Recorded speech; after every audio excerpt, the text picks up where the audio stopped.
নমস্কার। আজকের ভিডিওতে স্বাগত জানাই যারা ওয়েস্ট বেঙ্গল স্টেট ইউনিভার্সিটির ২০২৫ সালে ফার্স্ট সেমিস্টার ফিলোজফি মাইনরস বিষয় নিয়ে যারা ভর্তি হয়েছ, তাদের ২০২৬ সালে পরীক্ষা। আর পরীক্ষার ফর্ম ফিল আপ চলছে। ২৫ তারিখ লাস্ট ডেট পরীক্ষার ফর্ম ফিল আপ করার। হয়তো ইলেকশনের আগে তোমাদের পরীক্ষা হয়ে যেতে পারে। সেই কারণে আজকে এই ভিডিওটি অতি গুরুত্বপূর্ণ। গুরুত্বপূর্ণ এই কারণে, কারণ আমরা ১০০% এই ফিলোজফি মাইনর বিষয়ে তোমাদেরকে সাজেশন দিয়ে দেবো। এবার যে সাজেশন দিয়ে দেবো, পরীক্ষা হলে গিয়ে সেই প্রশ্নটাই তোমরা পাবে। তোমার ৪টি দর্শন তোমাদের এখানে পড়তে হয়। সেই ৪টি দর্শন ধরে, ধরে আমরা প্রশ্ন তুলে দিচ্ছি।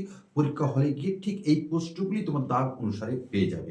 তো আসি, আর কথা না বলে আমরা সাজেশনের মধ্যে আসি। প্রথমেই তোমাদের পড়তে হচ্ছে ১ নম্বর ইউনিটে ৪ ভাগ দর্শন। এই ৪ ভাগ দর্শন থেকে তোমাদের ১০ নম্বরের প্রশ্ন যেটি লিখতে হবে, আমরা দুটো প্রশ্ন দিচ্ছি, দুটো প্রশ্নের মধ্যে একটি প্রশ্ন কমন পাবে। প্রথম, ৪ ভাগ জড়বাদ বা ভূচৈতন্যবাদ ব্যাখ্যা করো। অবশ্যই পরীক্ষায় আসছে কিন্তু। ৪ ভাগ জড়বাদ বা ভূচৈতন্যবাদ ব্যাখ্যা করো। প্রশ্নটা এইভাবে আসবে, চৈতন্য বিশিষ্ট দেহই আত্মা, এই মতবাদের সপক্ষে চার্বাকদের যুক্তি দাও। এই মতবাদে কি গ্রহণযোগ্য আলোচনা করো। অবশ্যই কিন্তু পরীক্ষায় আসছে এই প্রশ্নটা। আর বিকল্প হিসেবে যে প্রশ্নটা তোমরা দেখে যাবে, চার্বাক নীতিতত্ত্ব বা সুখবাদ আলোচনা করো।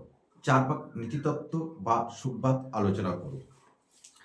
চার্বাক দর্শনকে কেন শ্রেষ্ঠ পুরুষার্থ কাম পুরুষার্থ বলা হয়েছে, তাদের নীতি দর্শনকে কেন জড়বাদী বলা হয়েছে। অবশ্যই কিন্তু প্রশ্নটা দেখে যাবে। চার্বাক দর্শন থেকে তোমাদের ৫ নম্বর টিকা।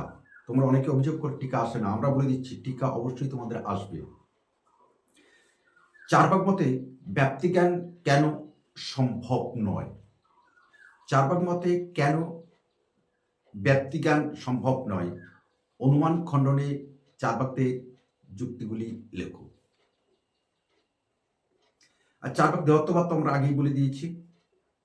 এর থেকে যেটা করে যাবে, চার্বাকরা কেন আকাশকে অর্থাৎ বোমকে মৌলিক উপাদান হিসেবে স্বীকার করেননি।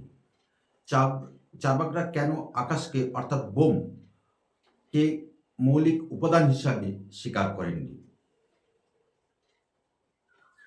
চার্বাক দর্শনকে কেন লোকায়ত দর্শন বলা হয়। চার্বাক দর্শনকে কেন লোকায়ত দর্শন বলা হয়। এবার আসবো আমরা ন্যায় দর্শন। ন্যায় দর্শন থেকে আমরা ঠিক তেমনি দুটি প্রশ্ন দিয়ে দেব। ১ নম্বর প্রশ্ন ন্যায় দর্শন থেকে থাকবে তোমাদের, ন্যায় মতে প্রত্যক্ষের লক্ষণ। অর্থাৎ প্রশ্নটা এইভাবে দেবে, মহর্ষি গৌতম প্রদত্ত প্রত্যক্ষের লক্ষণটি ব্যাখ্যা করো। এই লক্ষণের মধ্যে ব্যবহৃত যে পদগুলি আছে তাদের সার্থকতা লেখো। অর্থাৎ অব্যাপ্যদেশ্য, অব্যাপীচারী, ব্যবসাত্মক, এই পদগুলির সার্থকতা বিচার করো। ২ নম্বর ন্যায় দর্শন থেকে অনুমান ও ব্যাপ্তি জ্ঞান। প্রশ্নটা কি, ব্যাপ্তি কি, ব্যাপ্তি গ্রহের উপায় বা পদ্ধতিগুলি বিস্তারিত আলোচনা করো। Most important question. ব্যাপ্তি কি, ব্যাপ্তি গ্রহের উপায় বা পদ্ধতিগুলি বিস্তারিতভাবে আলোচনা করো। দেখে যাবে যে প্রশ্নটা এই থেকে,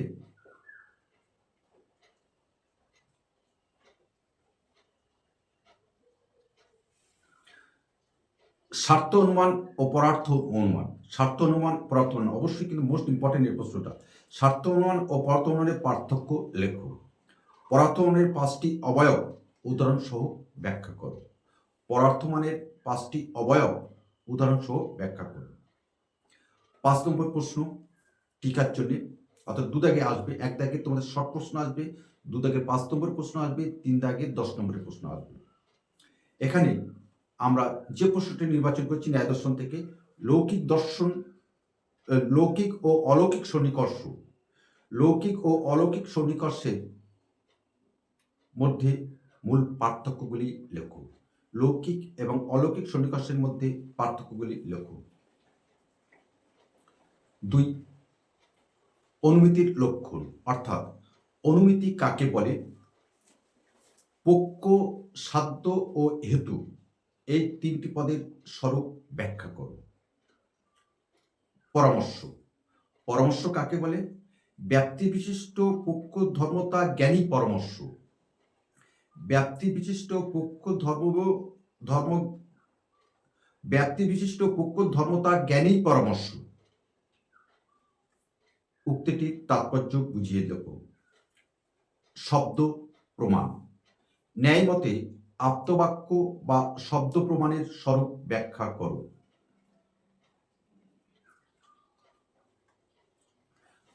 বৈশেষিক দর্শন। মোস্ট ইম্পর্টেন্ট, পদার্থের শ্রেণী বিভাগ।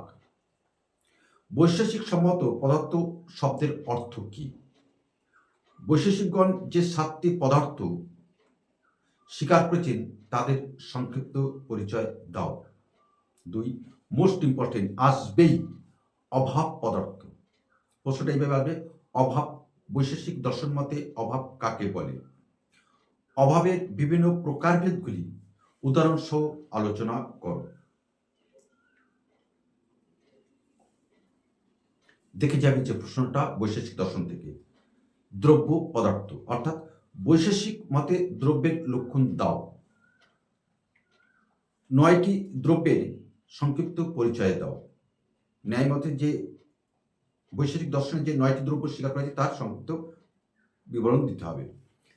টিকা অবশ্যই আসবে সমবায় ও সংযোগ এর মধ্যে 5টি পার্থক্য লেখো। বৈশেষিক দর্শনে বিশেষ নামক পদার্থের গুরুত্ব আলোচনা করো। বৈশেষিক দর্শনে বিশেষ নামক পদার্থের গুরুত্ব আলোচনা করো। কেন এই দর্শনের নাম বৈশেষিক হয়েছে? বৈশেষিক মতে গুণ পদার্থের লক্ষণ কি? গুণের নাম উল্লেখ করো। দেখে যাবে বৈশেষিক দর্শন থেকে যে প্রশ্নটা। প্রাগভাব বা ধ্বংসভাব এর মধ্যে পার্থক্য। অদ্বৈত বেদান্ত দর্শন অর্থাৎ 4 নম্বর প্রশ্ন তোমাদের থাকবে। আমরা যে প্রশ্নটা রেখেছি অবশ্যই 3 নম্বর দাগে একদম সর্বশেষ প্রশ্নটা থাকবেই। কি থাকবে সেটা? মায়াবাদ। অদ্বৈত দর্শনে মায়া বা অবিদ্যার স্বরূপ ব্যাখ্যা করো। অদ্বৈত বেদান্ত দর্শনে মায়া বা অবিদ্যার স্বরূপ ব্যাখ্যা করো। মায়ার প্রধান শক্তি আলোচনা করো। দ্বিতীয় প্রশ্ন, দুটো দেবো, একটা আসবে।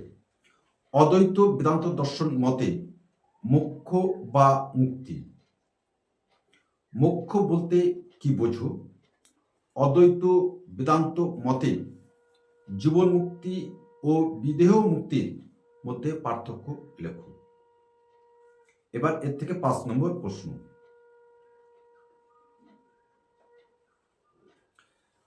অদ্বৈত বেদান্ত মতে অবিদ্যা ও মায়ার পার্থক্য। মায়াকে কেন অনির্বাচনীয় বলা হয়েছে? বিবর্তবাদ বা পরিমাণবাদ লিখতে হবে। এখানে প্রশ্নটা আসবে এইভাবে, অদ্বৈত বেদান্ত দর্শন মতে বিবর্তবাদ সংক্ষেপে আলোচনা করো। এই প্রশ্নটা তোমাদের আসবে। আর 2 নম্বরের প্রশ্ন যেটা আসবে, 10টি তোমাদের লিখতে, 15টি থাকবে, 10টি লিখতে হবে। আমরা ওটি আলাদা ভিডিও করে দেবো। আর তোমাদের এই ভিডিওটি অতি গুরুত্বপূর্ণ। আবার বলছি, আমরা যে প্রশ্নগুলো দিয়েছি সেই প্রশ্নগুলো কিন্তু প্রথম সেমিস্টার ফিলোজফি মাইনরে আসবে। পরীক্ষার পরে তোমরা আমার সাথে, আমার কন্টেন্টের সাথে, আমাদের শিষ্যের কবিতা সুন্দরবন ইউটিউব চ্যানেলের সাথে তোমরা মিলিয়ে নেবে। তো আজকে আমরা এখানে রাখছি। তবে রাখার আগে একটি কথা বলে দিই, অবশ্যই তোমার বন্ধুত্বের মধ্যে একটু শেয়ার করে দিও। তাহলে তোমার জন্যে তোমার বন্ধু অনেক উপকৃত হবে। কারণ 17টি ছিল, আর 3টি হয়েছে, মোট 21টি college West Bengal State University আমাদের শিশির কবিতা সুন্দরবন ইউটিউব চ্যানেলের সঙ্গে যুক্ত। এটা আমাদের গর্বের বিষয়। আসাম আছে, বাংলাদেশ আছে, ক্যালকাটা ইউনিভার্সিটি আছে, বর্ধমান ইউনিভার্সিটি আছে, বিদ্যাসাগর ইউনিভার্সিটি আছে, আছে আমাদের গৌরবঙ্গ ইউনিভার্সিটি। এই এতগুলি ইউনিভার্সিটি এবং পার্শ্ববর্তী রাজ্য এবং পার্শ্ববর্তী দেশ, শিশির কবিতা সুন্দরবন চ্যানেলটাকে এত পরিতুষ্ট, এত বিকশিত করে তুলছে। তাদের প্রত্যেকের প্রতি রইল শিশির কবিতা সুন্দরবন ইউটিউব চ্যানেলের পরিবার থেকে অসংখ্য অসংখ্য ধন্যবাদ। নমস্কার।